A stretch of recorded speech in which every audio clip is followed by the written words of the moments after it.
হর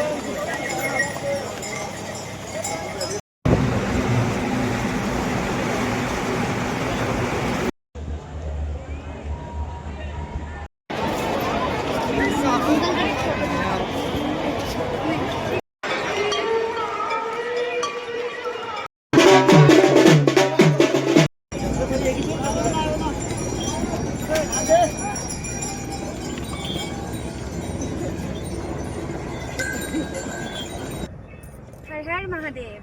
আমি নূপুর, আর আমার নূপুরের কথা চ্যানেলে সবাইকে জানাই অনেক অনেক স্বাগত।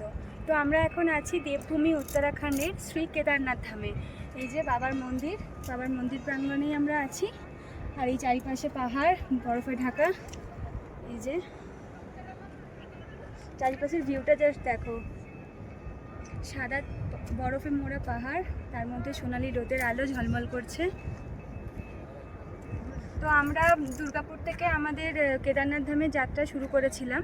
কেদারনাথ ধামে আসার আমরা স্বপ্ন প্রায় কম বেশি সবাই দেখে থাকি, কিন্তু কেদারনাথ ধাম কীভাবে পৌঁছাবেন, কোথায় থাকবেন, কতদিন সময় লাগবে, সেই সব কিছু আমরা আমাদের এই ভিডিওতে ডিটেলসে শেয়ার করব। আগামী দিনে আপনারা যারা কেদারনাথ ধাম আসবেন বা আসবার জন্য প্ল্যান করেছেন, তাদের জন্য এই ভিডিওটা খুবই হেল্পফুল হতে চলেছে। তাই ভিডিওটা স্কিপ না করে পুরো ভিডিওটা অবশ্যই দেখবেন। হর হর মহাদেব, জয় শ্রী কেদার।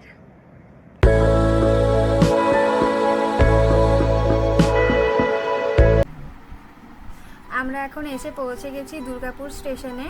এই দুর্গাপুর থেকে আমাদের জার্নি শুরু হচ্ছে। আমরা যাত্রা করছি 13009 ধুন এক্সপ্রেস। সময় এখন 11:18। আর আমাদের ট্রেন এখন প্ল্যাটফর্মে ঢুকছে। আমাদের কোচ আছে B2-তে।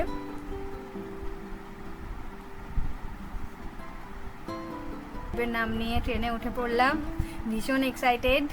কেদারনাথের পথে রওনা দিয়ে দিলাম। এই যে এখন আমার বর সিটগুলো রেডি করে নিচ্ছে। আশেপাশে সবাই শুয়ে পড়েছে, অনেকটাই রাত হয়ে গেছে, সেই জন্য লাইট জ্বালাইনি। চলো এখন সিটগুলো রেডি করে নেওয়া যাক, তারপরে আমরাও ঘুমিয়ে পড়বো। প্রচণ্ড টায়ার্ড। দেখা হবে আবার পরের দিন সকাল। সবাইকে গুড মর্নিং। এখন ঘড়িতে দেখো সকাল 6টা, আর আমরা তো সকাল সকালই উঠে পড়েছি। আজকের সকালটা একদমই অন্যরকম। ট্রেনের মধ্যে আমাদের সকালটা শুরু, আর ঘুম থেকে উঠেই আমরা গরম গরম চায়ে চুমুক দিচ্ছি আর বাইরের দৃশ্যটা উপভোগ করছি। দারুণ লাগছে। প্রতিদিন একঘেয়েমি জীবন থেকে সম্পূর্ণ আলাদা। আর আমরা দেখলাম সকালে ঘুম থেকে উঠেই আমরা অনেক দূর পৌঁছে গেছি। আর কিছুক্ষণ পরেই আমরা চলে এসেছি কাশী ঢুকবো। এই যে সামনে নমঘাট। এখন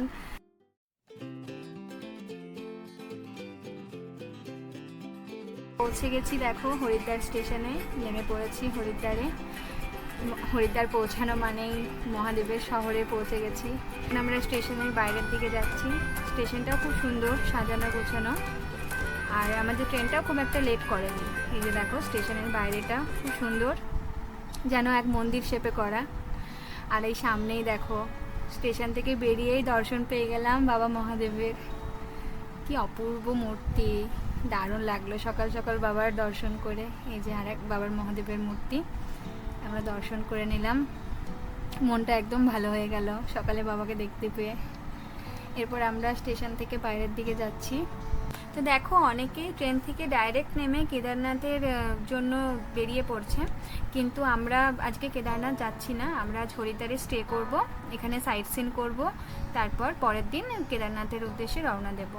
তো আমাদের তো যেহেতু হোটেল বুক করা নেই, সেই জন্য আমাদের হোটেল খুঁজতে হবে। তো চলো এখন দেখা যাক কোথায় হোটেল পাই। দেখো রাস্তার ধারে প্রচুর হোটেল রয়েছে, কিন্তু এখন যা ভিড়, সব হোটেল পাওয়া যাবে না। চলো দেখি কোন হোটেল পাই। তো ফাইনালি অনেক খোঁজাখুঁজির পর এই যে হোটেল অস্ত্র, এটা আমরা পেলাম।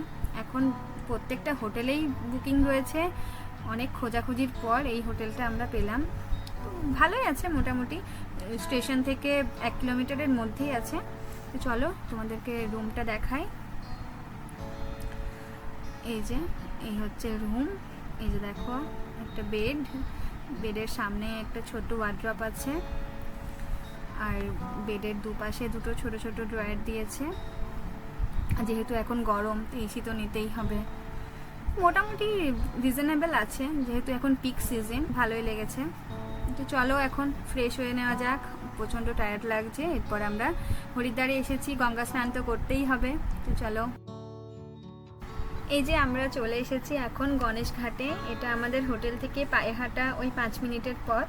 এখানে দেখো সবাই স্নান করছে, আর চারিপাশটা দেখো কি সুন্দর লাগছে হরিদ্বার শহরটা। আমরাও এখানে গঙ্গা স্নান করে নিলাম। গঙ্গা স্নানের পর এই যে এখানে বাবার ঘাটে বাবার মূর্তি ছিল, এখানে আমরা জল অর্পণ করলাম।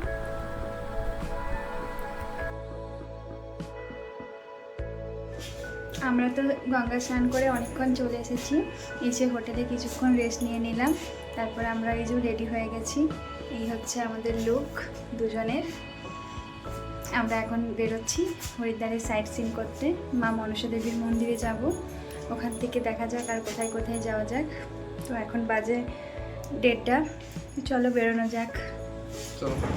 আমরা তো বেরিয়ে গেছি, আর বাইরে এখন প্রচণ্ড রোদ, প্রায় টেম্পারেচার 45 ডিগ্রি, তাই তো? প্রচণ্ড বাইরে গরম রোদ, পুরো গরম হাওয়া বইছে। এরকমভাবেই যেতে হবে, ঘুরতে এসে রুমে রেস্ট নিলে তো হবে না। আমরা এখন হাঁটছি, ওখান থেকে টোটো ধরে নেব, তারপরে মা মনসা মায়ের মন্দিরে যাব। তো আমরা টোটোয় তো উঠে পড়েছি, এই যে দেখো এখানে আমাদের নামিয়ে দিল। এখান থেকে আমাদের রোপওয়ে ধরতে হবে। এই যে বাঁদিকে চলে যাচ্ছে রোপওয়ে রাস্তা। এই যে দেখো সামনে প্রচণ্ড ভিড়ও রয়েছে। এই যে ওয়ে টু রোপওয়ে, এদিকে নিচের দিকে নেমে যেতে হবে। এই যে দেখো রাস্তার দুপাশে প্রচুর দোকান রয়েছে, আর খুব সুন্দর সুন্দর জিনিসও এখানে বিক্রি হচ্ছে, অনেক নতুনত্ব জিনিসও রয়েছে। আমরাও দুধারে মার্কেটটা দেখতে দেখতেই সামনের দিকে যাচ্ছিলাম। আর এই হচ্ছে রোপওয়ের লাইন, দেখো সামনে ভিড়টা দেখো। এখান থেকেই রোপওয়ে যাওয়ার জন্য টিকিট কাউন্টার থেকে টিকিট কাটতে হবে। দেখো ফাইনালি অনেকক্ষণ পরে টিকিট পেয়েছি। আমাদের ওয়েটিং নাম্বার আছে 77, আর বোর্ডে আছে দেখো এখন 60। আমাদের এখন অনেকক্ষণই অপেক্ষা করতে হবে। এই যে দেখো ওয়েটিং হল, এটা সবাই এখানে অপেক্ষা করছে।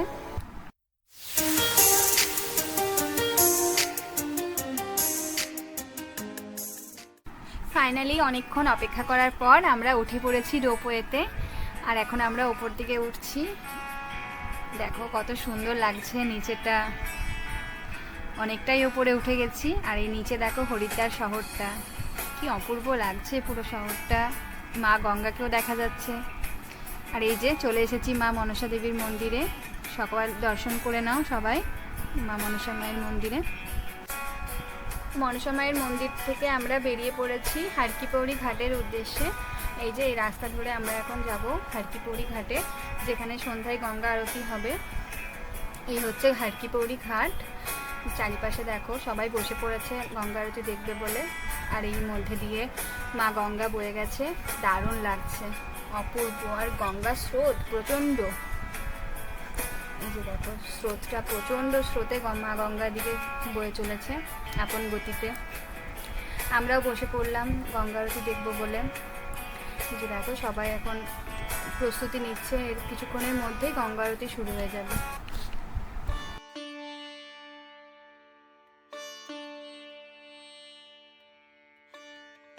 আরতি দেখা তো আমাদের হয়ে গেছে। এরপর আমরা মা গঙ্গাকে আরতি করে মা গঙ্গায় দীপদান করলাম। আমার খুব ভালো লাগে গঙ্গাতে এরকম প্রদীপ ভাসাতে। এর আগে বেনারস গিয়েছিলাম, তখন দীপদান করেছিলাম। আবার একবার সৌভাগ্য হলো হরিদ্বারে এসে দীপদান করার, আবার একবার মা গঙ্গাতে দীপদান করলাম। এরপর আমরা গঙ্গায় কিছুক্ষণ সময় কাটিয়ে হোটেলের উদ্দেশ্যে রওনা দিলাম। তো চলো আজকের মতো এখানেই আমরা রেস্ট নিয়ে নিই হোটেলে গিয়ে। দেখা হচ্ছে পরের দিন সকালে। গুড মর্নিং সবাইকে। এখন ঘড়িতে বাজে ভোর 3:30, আর আজকে আমরা রেডি হয়ে এখন হোটেল থেকে বেরিয়ে পড়ছি সোনপ্রয়াগ যাওয়ার উদ্দেশ্যে। এখন আমরা বাস ধরবো, বাসে করে যাব, প্রায় 10-12 ঘন্টা লাগবে। তার উপর যদি ট্রাফিক জ্যাম থাকে তাহলে সময়টা আরও লাগতে পারে। আজকে অনেকটা বাস জার্নি আছে, সেজন্য আমরা ভোর ভোর বেরিয়ে পড়েছি, নয়তো পৌঁছাতে অনেক লেট হয়ে পড়বে। তো চলো এখন মহাদেবের নাম নিয়ে আজকের যাত্রা শুরু করা যাক।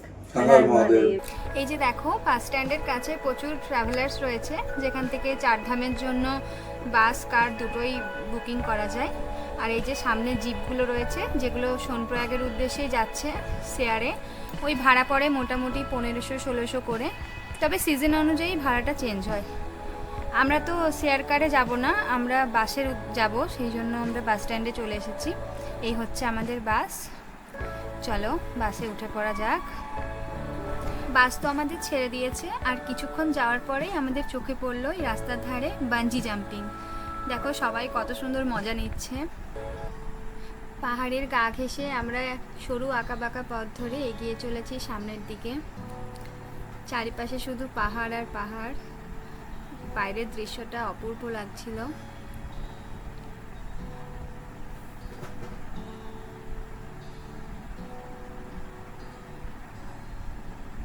দেখো সবুজ পাহাড়ে চারিদিকটা কিরকম মায়াবী লাগছে। এই যে দেখো আমাদের সামনে এখন রয়েছে দেবপ্রয়াগ, আমরা দেবপ্রয়াগ ক্রস করছি। এরকম অনেকগুলো প্রয়াগই আমরা দেখতে পেলাম রাস্তায়। প্রকৃতির কি অপরূপ সৌন্দর্য, পাহাড়ের মধ্যে দিয়ে মা গঙ্গা বয়ে গেছে, আর এই দৃশ্য আমাদের এক মুহূর্তের জন্য বোর করেনি।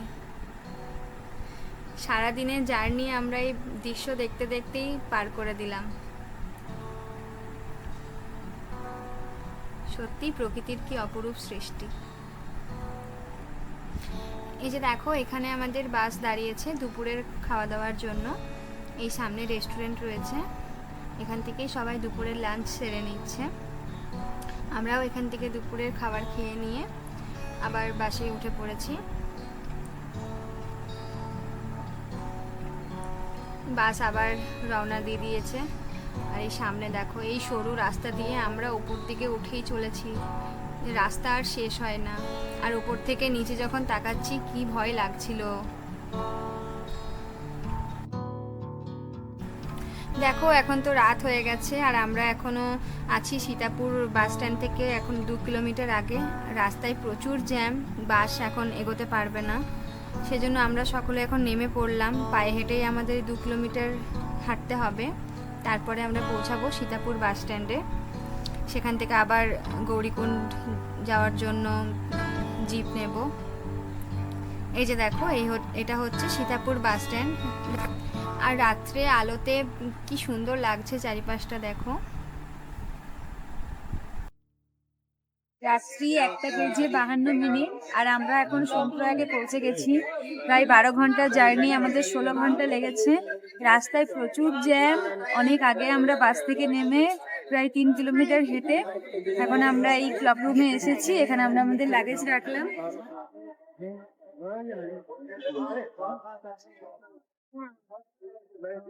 এখান থেকে আমরা আমাদের ট্রেকিং শুরু করছি। এখন আমাদের পৌঁছাতে হবে গৌরীকুণ্ড, তার জন্য আমরা 2 কিলোমিটার এখনো হাঁটবো। তারপর আমরা এখান থেকে ট্যাক্সি নেব, তারপরে যাব গৌরীকুণ্ড। ওখান থেকে তারপর কেদারনাথের ট্রেকিং শুরু হবে। চলো মহাদেবের নাম নিয়ে এখনকার ট্রেকিং শুরু করা যাক। এই দেখো এটা হচ্ছে সোনপ্রয়াগ, আর এই চারিপাশে দেখো প্রচুর হোটেল রয়েছে, এছাড়া ডরমিটারি রুমও আছে। অনেকেই রাতে এখানে স্টে করে সকালে গৌরীকুণ্ডের উদ্দেশ্যে রওনা দেয়, কিন্তু আমরা রাতে স্টে করছি না, একেবারেই আমরা বেরিয়ে পড়ছি গৌরীকুণ্ডে যাওয়ার জন্য। দেখো এখানে রাত দিন বলে কিছু নেই, সারা রাতই মানুষ আসা যাওয়া করছে। এখন রাত 2টো বাজে মনেই হচ্ছে না। এই যে দেখো এই ব্রিজের ওই পারেই আছে শেয়ার ট্যাক্সি, যেগুলো গৌরীকুণ্ড নিয়ে যায়। এই হচ্ছে শেয়ার গাড়ি, পার হেড ভাড়া নেয় 50 টাকা করে। আমরা এখন এই গাড়িতেই উঠে পড়বো। এখন রাত বলে ভিড়টা একটু কম, সকাল হলে আরো ভিড় বেড়ে যাবে। এই যে দেখো আমরা এখন গৌরীকুণ্ডে প্রায় চলে এসেছি।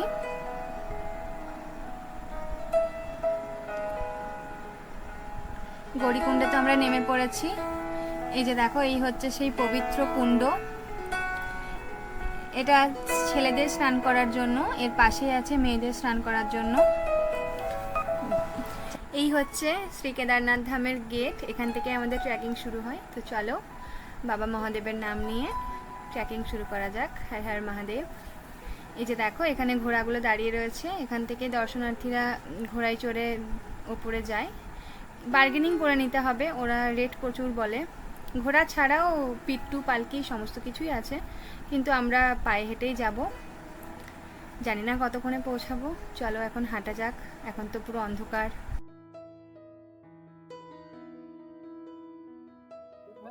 ভোরের আলো তো এখন ফুটে গেছে, আর আমরা এখন অনেকটা উপরে চলে এসেছি। আস্তে আস্তে সামনে একটা জিনিস চোখে পড়লো, আর এই সামনেটা দেখো, বরফে ঢাকা পাহাড়, জাস্ট বলার মতন কিছু না। মাই গড, দুদিকে সবুজ পাহাড় আর মধ্যে বরফে ঢাকা পাহাড়।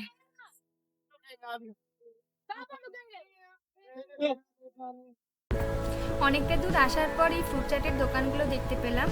এখানে তরমুজ, শসা, বিভিন্ন ফল বিক্রি করছে, 50 টাকা পার প্লেট। আমরাও এক প্লেট নিয়ে নিলাম। এখানে সামনে দেখো বসে সবাই রেস্ট নিচ্ছে, খাওয়া দাওয়া করছে।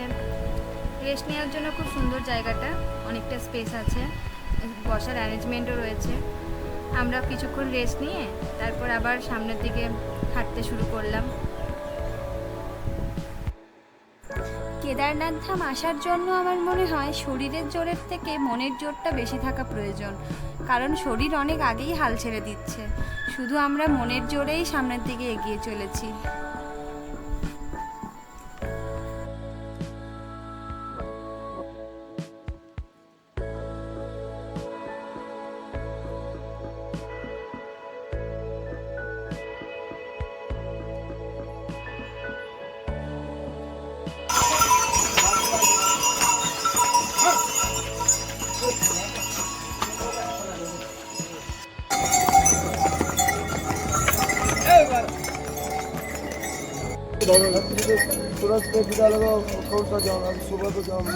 ঘোড়ার প্রচন্ড ভিড়, এই ঘোড়ার পিঠুর জন্য রাস্তায় হাঁটতে প্রচন্ড অসুবিধা হচ্ছে।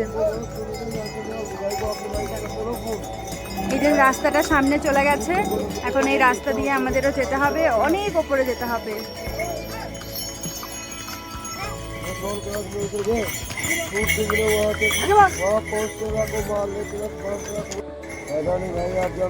এই যে দেখো পালকি করেও দর্শনার্থীদের ওপরে নিয়ে যাচ্ছে। পিট্টু, ঘোড়া, পালকি তিনটেরই ব্যবস্থা আছে। অনেকে নিচ থেকেও করে, অনেকে ওপর থেকে ওঠেও করতে থাকে। এই যে দেখো,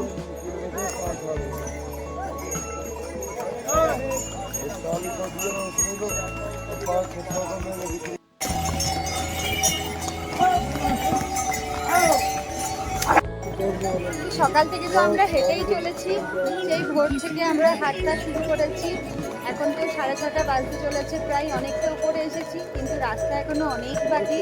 ওপরে প্রচণ্ড চড়াই, রাস্তা খুব খারাপ। এতক্ষণ রাস্তাটাও ভালো ছিল, কিন্তু ওপরে যত উঠছি ঠান্ডা হাওয়া তত বাড়ছে, কথা জড়িয়ে যাচ্ছে। তাই এবারে একটু বসলাম রেস্ট নিতে, নয়তো একেবারে যাওয়াটা একেবারেই সম্ভব হচ্ছে না। এখন একটু ড্রাই ফ্রুট খেয়ে নেবো, কিছু না খাবার খেলে খালি পেটে হাঁটা যাবে না, তাই এখন একটু ড্রাই ফ্রুট খেয়ে নেওয়া যাক।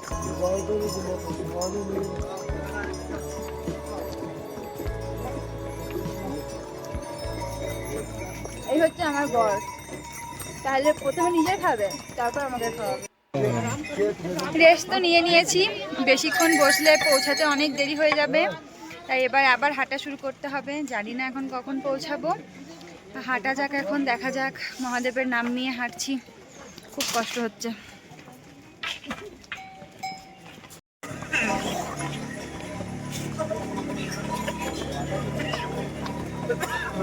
দেখো কেদারনাথ এখান থেকে এখনো প্রায় 14 কিলোমিটার মতো বাকি, কিন্তু এখানে দেখো একের পরে লেখা দেখে মুছে দিয়েছে, খালি এক লেখা আছে, কিন্তু এখনো প্রায় 14-15 কিলোমিটার মতো বাকি।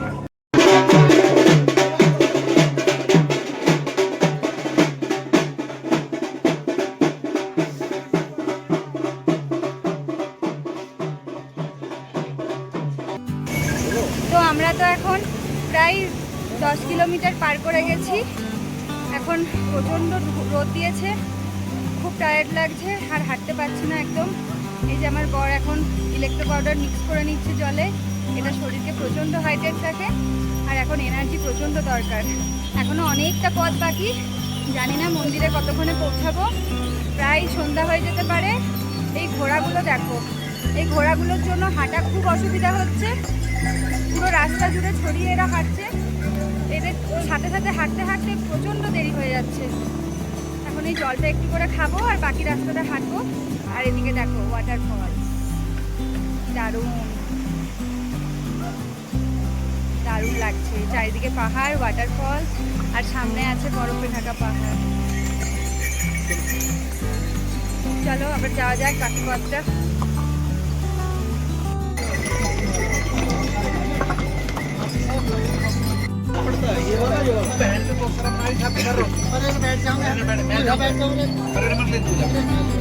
তো 15 কিলোমিটার ট্র্যাক করার পর ফাইনালি আমরা পৌঁছে গেছি রামবাড়া ব্রিজে। এই যে এই সামনে হচ্ছে রামবাড়া ব্রিজ। কিন্তু কথা হচ্ছে যে এই 9 ঘন্টা ধরে যে আমরা ট্র্যাক করলাম, ভোর 4টে থেকে শুরু করেছি, ওটা কিছুই ছিল না, ওটা ট্রেলার ছিল। আসল চড়াই এই রামবাড়া ব্রিজ থেকে শুরু হচ্ছে। তো মানে কতটা যে কষ্ট এতক্ষণ হলো, আর এরপর কতটা কষ্ট এখনো বাকি, ভাবলেই এখনো কষ্ট হচ্ছে আমাদের। জানি না বাকি রাস্তাটা কি করে পেরোবো, কিন্তু যেতে তো হবেই। একটু একটু রেস্ট নিয়ে চলো যাই। আর এই যে দেখো সামনেই রামবাড়া ব্রিজ, এখনো আমাদের প্রায় 10 কিলোমিটার মতন বাকি। এই যে হচ্ছে এটা হচ্ছে রামবাড়া ব্রিজ। এখন আমরা এই রামবাড়া ব্রিজটা ক্রস করে যাব, আর ওদিকে হচ্ছে মেন চড়াইটা শুরু। চলো চলা যাক।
দেখো হাঁটতে হাঁটতে কোথায় পৌঁছে গেছি, চারিদিকে শুধু বরফ আর বরফ।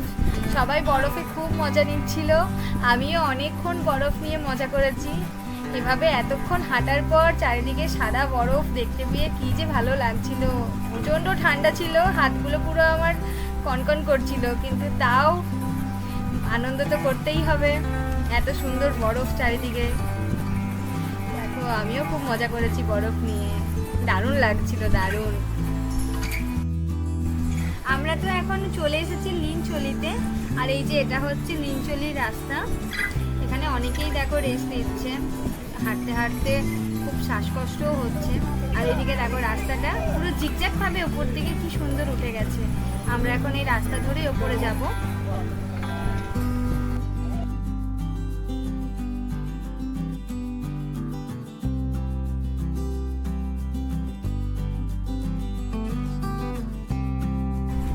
অনেকক্ষণ হাঁটার পর আমাদের প্রচণ্ড খিদে পেয়ে গেছিলো, আমরা একটা দোকানে চাউমিন অর্ডার করেছিলাম, আর এই আলুর পরোটা। আলুর পরোটা 80 টাকা পিস, এক পিস, আর চাউমিনও 80 টাকা। খাবারের টেস্ট মোটামুটি ছিল। হাঁটতে হাঁটতে দেখো এখন তো বিকেল হয়ে গেছে, আর আমরা এখন অনেকটা উপরে চলে এসেছি। এখান থেকে আর বেশি দূরে নয় মন্দির। মন্দির যদিও এখন দেখতে পাচ্ছি না। আর ওই সামনে দেখো সাদা পাহাড়টার খুব কাছে চলে এসেছি, এখন ওখানেই আমাদের পৌঁছাতে হবে। দেখো যারা ঘোড়ায় করে আসছে নিচের থেকে তাদের এখানেই নামিয়ে দিচ্ছে। বাকি 1.5 কিলোমিটার মতো পথ পায়ে হেঁটেই যেতে হবে সবাইকে।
তো ফাইনালি 16 ঘন্টা পর আমরা পৌঁছে গেছি বাবার মন্দিরে। এই যে দেখো বাবার মন্দির, আর আমরা এখন ঠিক মন্দিরের পিছনে দাঁড়িয়ে আছি। মন্দিরের সামনে প্রচণ্ড ভিড়, আমাদের পৌঁছাতে সময় লেগে গেল প্রায় 16 ঘন্টা। আর এই চারিপাশটা জাস্ট দেখো, অসাধারণ লাগছে, অসাধারণ। এই 16 ঘন্টার ট্রেকিং, এত কষ্ট, এই এক মুহূর্তে এসে সব শেষ। প্রচণ্ড ভালো লাগছে। এই অনুভূতিটা বলে বোঝানোর মতো নয়। বাবার মন্দিরের সামনে এখন প্রচণ্ড ভিড়, ওই জন্য আমরা মন্দির থেকে একটু পিছন দিকে এলাম। প্রচণ্ড ভালো লাগছে। রামবাড়ার থেকে যে 6 কিলোমিটার, ওটা কমপ্লিট করতে আমাদের সময় লেগেছিল প্রায় 8 থেকে 9 ঘন্টা। প্রচণ্ড চড়াই, প্রচণ্ড চড়াই, প্রচণ্ড কষ্ট হয়েছে আমাদের, সবারই কষ্ট হচ্ছে যারা হেঁটে আসছে। সত্যি কেদারনাথ ধাম যাত্রা সবাই বলে কঠিন, কিন্তু কেন এতটা কঠিন সেটা একমাত্র যারা এক্সপিরিয়েন্স করেছে তারাই বলতে পারবে। তবে বাবার ভক্ত যারা, তারা তো আসবেই, তাদের কাছে কোনো কঠিন পথই কঠিন নয়। বাবার টানে সবাই এখানে পৌঁছে যাচ্ছে ভালোভাবে, বাবার দর্শন করছে। আমরাও ভালোভাবে পৌঁছে গেছি। সব কষ্ট এই মন্দিরে এসেই, এই চারিপাশটা দেখেই সব কষ্ট দূর। দারুণ দারুণ দারুণ লাগছে। এখন বাবার মন্দিরের প্রচণ্ড ভিড় আছে, এখন দর্শন তো হবে না আমাদের। আমরা এখন টেন্টে যাব, তারপরে বাবার দর্শন করতে আবার রাত্রে আসবো। কথা বলবো, জীবনে একবার হলেও কেদারনাথ ধাম অবশ্যই এসো, অবশ্যই আসা দরকার, অবশ্যই এসো।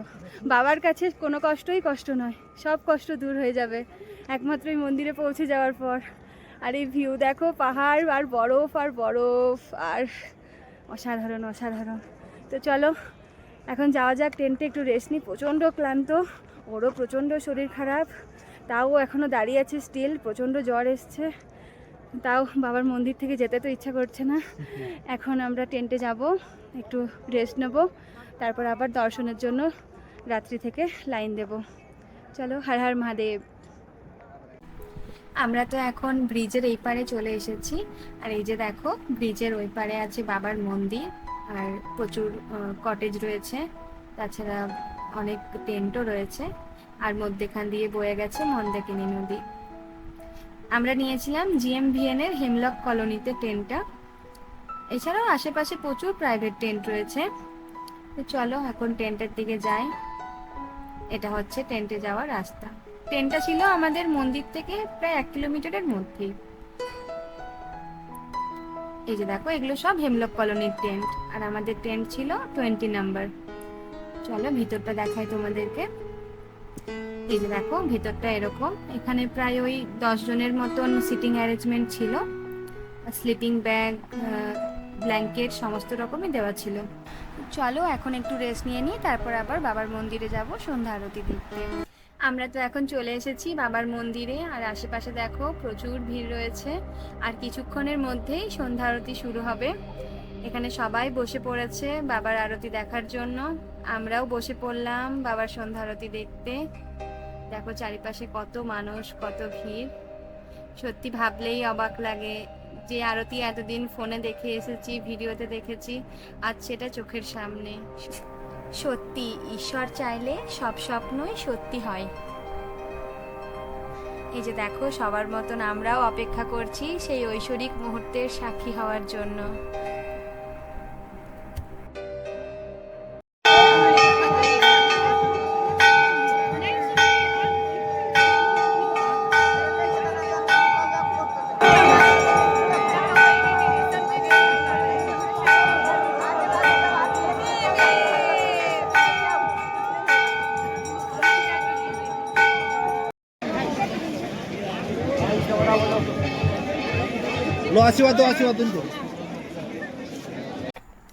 তো সন্ধ্যা আরতি শেষ করে আমরা দেখো মন্দির থেকে তো বেরিয়ে গেছি। আর এই বাবার মন্দিরের সামনে প্রচুর দোকান রয়েছে, এখানে প্রচুর মানুষ কেনাকাটা করছে। এখানে দেখো কি সুন্দর সুন্দর জিনিস রয়েছে, কেদারনাথের মন্দির, বাবার মূর্তি, আরও বিভিন্ন রকমের জিনিস রয়েছে। আমরাও কিছু জিনিস এখান থেকে দেখছিলাম। আর এখানে দেখো এই বাবার মূর্তিটা আমার খুব পছন্দ হয়েছিল। এই আদিযোগীর মূর্তিটা দেখো কি সুন্দর, এটা আমি বাড়ির জন্য নিয়েছিলাম। কি অপূর্ব লাগছে। এখানে কেনাকাটা তো হয়ে গেছে, চলো টেন্টে ফেরা যাক এবার। এই হচ্ছে আমাদের হেমলক কলোনির ক্যান্টিন। তো বলে দিই, আমাদের টেন্টের প্রাইস পড়েছিল পার ডে পার হেড 1000 টাকা করে। তার মধ্যে টেন্টে ডিনারটা ইনক্লুডেড ছিল। দেখো সবাই এখানে ডিনার করছে, গরম গরম খাবার সার্ভ করছে। আমরাও খাওয়া দাওয়া করে নিই, তারপর টেন্টে গিয়ে রেস্ট নেব। তো খাওয়া দাওয়া সেরে তো আমরা টেন্টে চলে এসেছি। এই যে দেখো, আমি তো স্লিপিং ব্যাগের মধ্যে ঢুকে পড়েছি। আমাকে দেখে বুঝতেই পারছো বাইরে প্রচণ্ড ঠান্ডা এখন। তো চলো কয়েক ঘন্টা এখন রেস্ট নিয়ে নিই, তারপর বাবার মন্দিরে গিয়ে আবার লাইন দেব বাবার দর্শনের জন্য।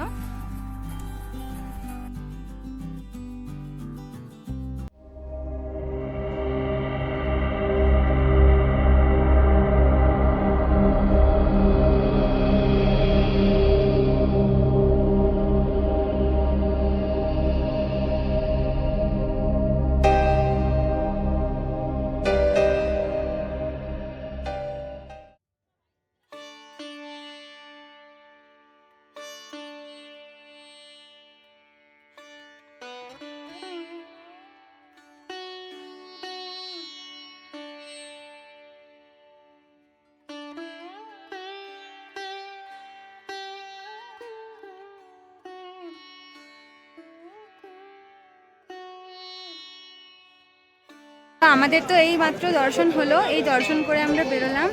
এই যে বাবার প্রসাদ নিয়ে নিয়েছি, এগুলো এখানে প্রচুর কিনতে পাওয়া যায়, বাবার ভোগ এখান থেকে আমরা কিনে নিয়েছি। বাবার দর্শন খুব ভালোভাবে হয়েছে।